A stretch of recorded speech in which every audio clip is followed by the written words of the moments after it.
So, RFK is making a renewed push to get access to your private medical info.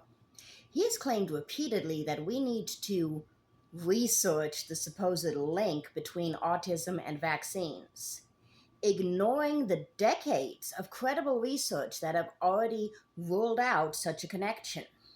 According to recent reporting by KFF Health News, the Department of Health and Human Services is seeking data from little known state systems that allow hospitals and clinics to exchange detailed, identifiable patient information.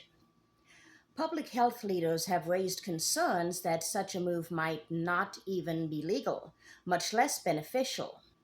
Accessing this information could mean allowing the government to view anything from doctor's notes to prescription histories.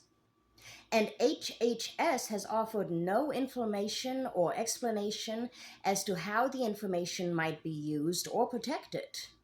In fact, a lot of medical professionals have questioned the validity of even using that type of data in the type of research they're saying they want to do.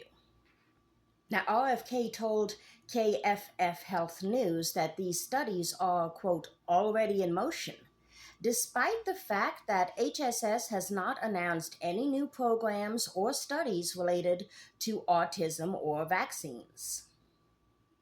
Now, officials from HHS have been speaking to state officials on and off for over a year, apparently, on this subject.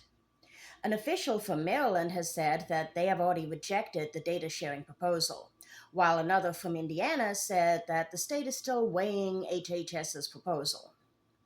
Nebraska, however, has apparently jumped at the chance to share their citizens' data with the federal government.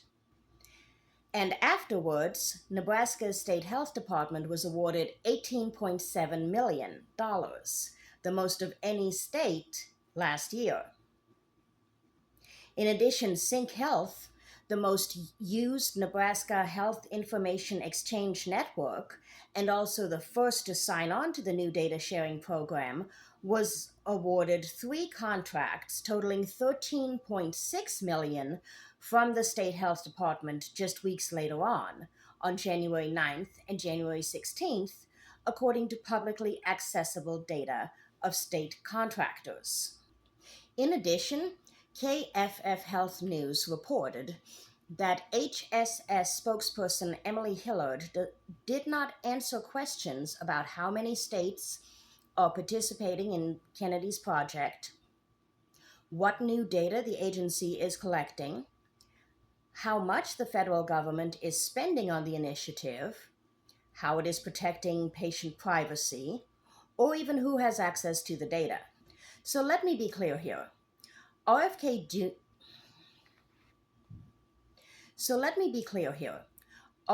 Jr. isn't trying to study anything. He's trying to pry open the vault of Americans' private medical histories. And HHS is entertaining it without offering a single clear answer about legality, purpose, or safeguards. When a federal agency refuses to say what data it's collecting, how it's using it, or who can access it, that's not public health. That's a surveillance pipeline in the making. And the thing is that once that door is opened, it won't close. Administrations change, agendas shift, and data collected under the guise of research can be repurposed in ways no one consented to. If we allow this sort of precedent, if we let junk science become the justification for breaching medical privacy, then we're not protecting public health.